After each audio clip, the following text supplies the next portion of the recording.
Most people are obsessed with success. They study it, chase it, show it off, and build their entire identity around it.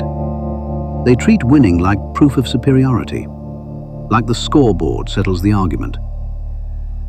It doesn't. Success is seductive because it tells you exactly what you want to hear. It whispers that you were right, that you were smarter, sharper, better. It hands your ego a custom-tailored suit and tells you to admire yourself in the mirror. That's the problem. Success can hide a lot of sins. Bad judgment can look like bold leadership when the outcome happens to break your way. Luck can wear the costume of skill. Timing can masquerade as genius. And if you're not careful, you start confusing applause with accuracy. Failure doesn't do that. Failure is honest. Brutal, inconvenient, humiliating, but honest. It doesn't care about your self-image. It doesn't care how confident you sounded in the room. It strips away the performance and shows you the structure underneath. And if that structure is weak, failure exposes it fast. That's why losing matters. Getting dumped matters. Getting fired matters. Losing the client, the money, the fight, the opportunity you were sure had your name on it. Because when something breaks, you stop performing and start paying attention. Pain has a way of cutting through delusion. Loss forces clarity. And clarity is expensive. Most people only get it after they've paid for it. That's when the real questions show up. Where did I misread the room? Where did ego overrule judgment?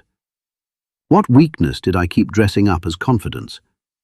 What skill did I claim before I actually earned it? What warning did I ignore because it came from someone I thought I was better than? A man who wins too easily is a risk to himself. He starts thinking every victory was inevitable. He mistakes momentum for mastery. He stops examining his decisions because the results keep flattering him. And the second a man stops questioning himself, life starts preparing a correction. I learned that the hard way. London, 1980s. Young, ambitious, sharp suit, polished shoes, working in banking like I owned the future. I had early wins, and like a lot of young men with talent, I made the classic mistake. I started believing my own mythology. I thought I was faster than the older guys, smarter than the cautious ones, too good to make the kind of mistake other people made. Then I pushed a deal too hard.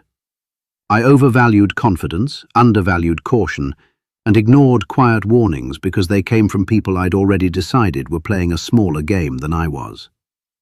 In the moment, it felt aggressive, decisive, elite. In hindsight, it was arrogance wearing a good tie. And when it fell apart, it didn't just fail, it exposed me. Not in some dramatic, headline-grabbing way. Worse, in the private way. The kind that keeps you awake at night, replaying every decision, every assumption, every moment you mistook self-belief for sound judgment. That night taught me more than success ever had. Not because failure is noble. It isn't. Failure is unpleasant. It embarrasses you. It bruises your pride. It makes you sit in rooms you'd rather walk out of. But if you're honest, really honest, it gives you something success rarely does. The truth. It shows you where your judgment was weak, where your discipline slipped, where your character had holes in it, where your mouth was writing checks your foundation couldn't cash. And once you can see that clearly, you can fix it.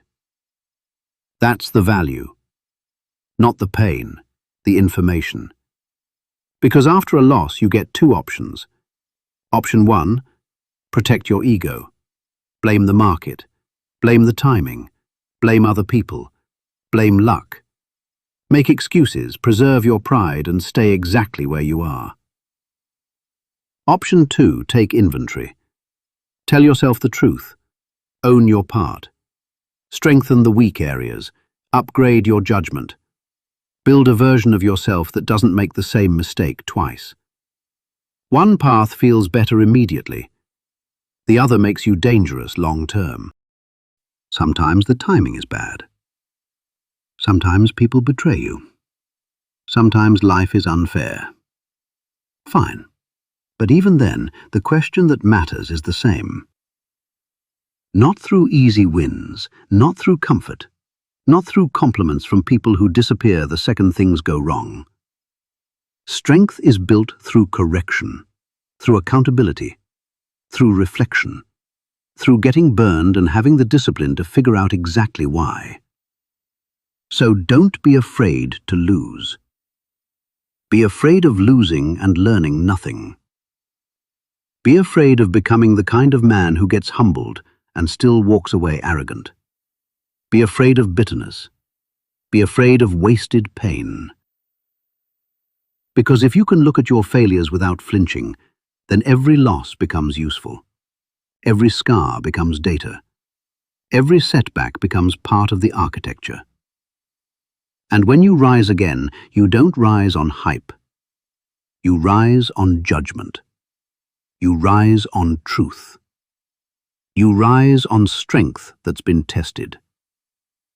That kind of confidence doesn't need to shout. It just wins. Sometimes God allows failure as a warning shot. A reminder that you've become sloppy, arrogant, and too impressed with yourself. Success can inflate a man, but failure brings him back to truth. And that truth, painful as it is, may be God's mercy keeping you from a far greater fall. If this hit home, drop a comment and tell me the hardest lesson failure ever taught you. Like the video, share it with someone who needs to hear it, and subscribe for more content on discipline, power, growth, and becoming the kind of man life can't easily break.